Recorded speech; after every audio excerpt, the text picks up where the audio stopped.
pourquoi je suis pas allé plus loin et la personne n'est pas allée plus loin non plus. J'ai peut-être nuancé mes propos et j'ai dit, il m'est arrivé de penser que j'étais un prophète. Comme ça, c'était plus tranquille. Et donc,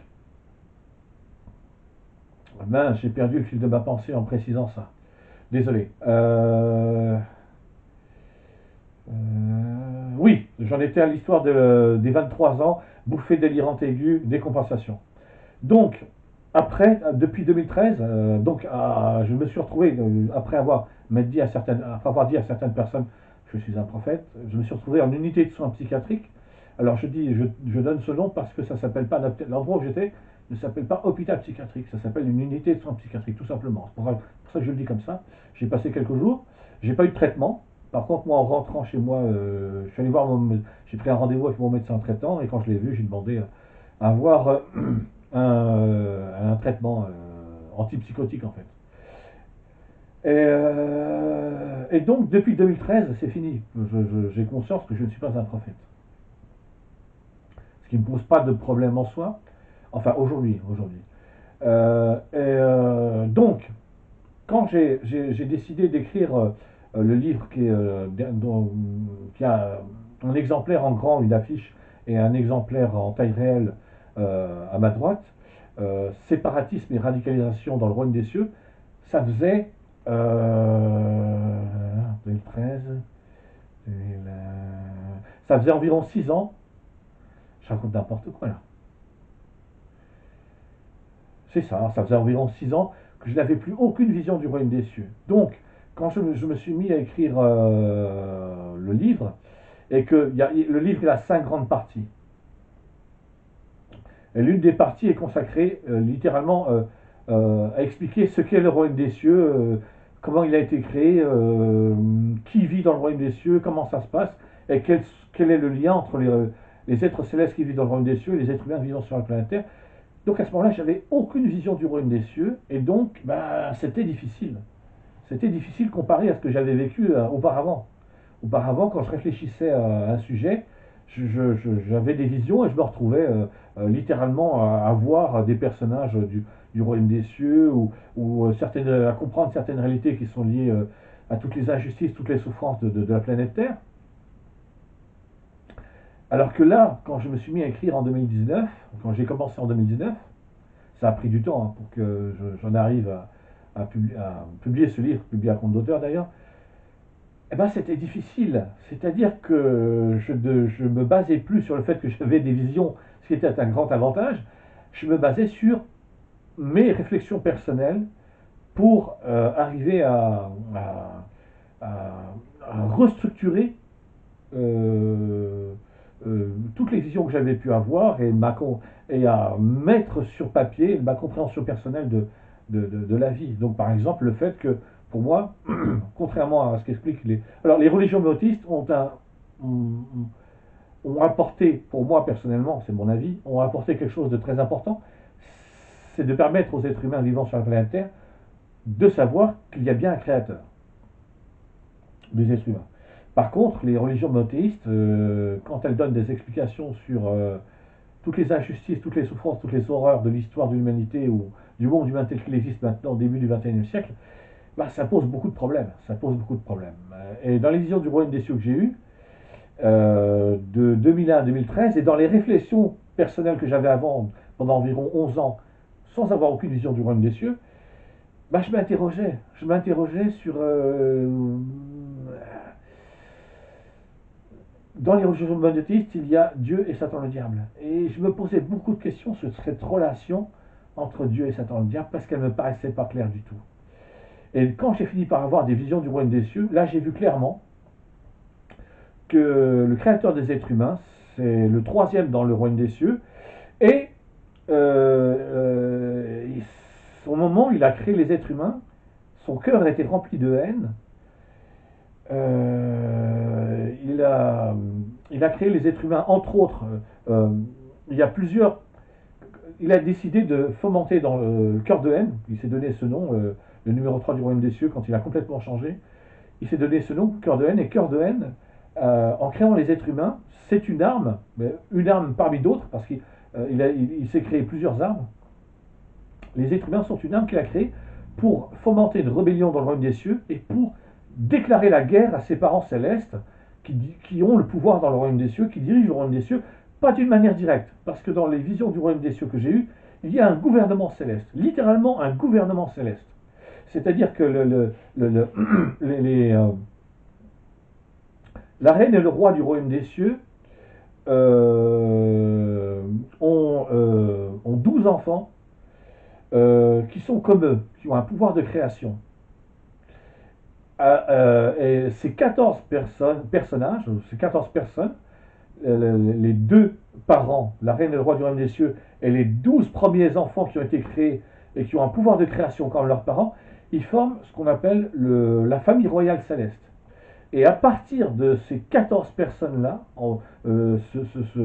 cette première famille, le concepteur, le créateur, le numéro 3 du royaume des cieux, qui finira un jour par devenir, qui à un moment de sa vie a fini par devenir cœur de haine, et c'est quand il est devenu cœur de haine qu'il a créé les êtres humains.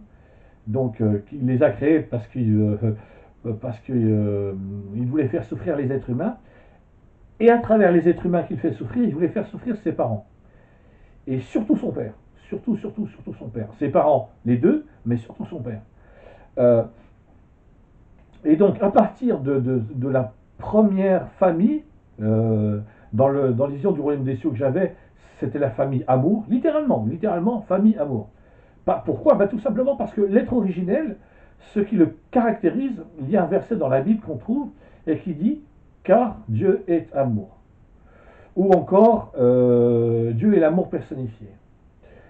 Eh bien, ce passage de la Bible concerne l'être, pour moi, il ne concerne pas le créateur des êtres humains, il concerne l'être originel. L'être originel est l'amour personnifié. Littéralement, je veux dire, toute sa personnalité n'existe qu'à travers l'amour. Sa personnalité ne peut pas exister en dehors de l'amour. Et donc la première famille, et le premier être, la première créature à laquelle l'être originel a donné la vie, qui est un être féminin, qui est devenu la reine qui à un moment donné, parce qu'elle est d'abord devenue, comment on pourrait dire ça, pas le mari, c'est pas vraiment le mari. Quand on dit parent, on peut dire mari. Comment on pourrait dire ça, je sais pas. J'avais jamais réfléchi à ça. Depuis 30 ans que je réfléchis à des questions spirituelles, cette question-là, je n'y avais jamais réfléchi. Donc, la première créature, qui est un être féminin, l'être originel l'appelait l'aimé.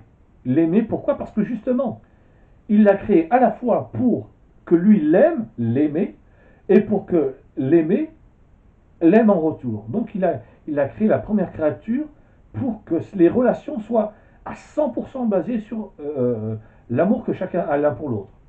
Et les 12 enfants qui ont été créés après, pareil. Et c'est pour ça que c'est la famille amour. Donc, comment on appelle ça, la structure fondamentale des 14 premiers membres de la toute première famille qui ait jamais existé dans les visions du royaume des cieux que j'ai eu, c'est l'amour, et c'est pour ça que c'est la famille amour. Voilà. Il faut que j'avance. J'ai réfléchi juste une toute petite chose. Ok.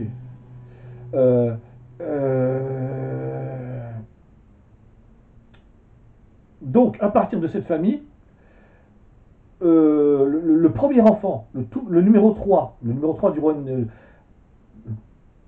Alors, oui, c'est le numéro 3 du royaume des cieux, mais en fait, dans les visions du royaume des cieux que j'ai vues, en fait, j'ai vu tout ce qui se passait avant même la création du royaume des cieux. Le royaume des cieux a été créé à un moment donné dans la vie de la famille amour, mais la famille amour a existé d'abord cette famille existait, les membres les uns par rapport aux autres, sans que le royaume des cieux existe. À ce moment-là, le royaume des cieux n'existait pas encore.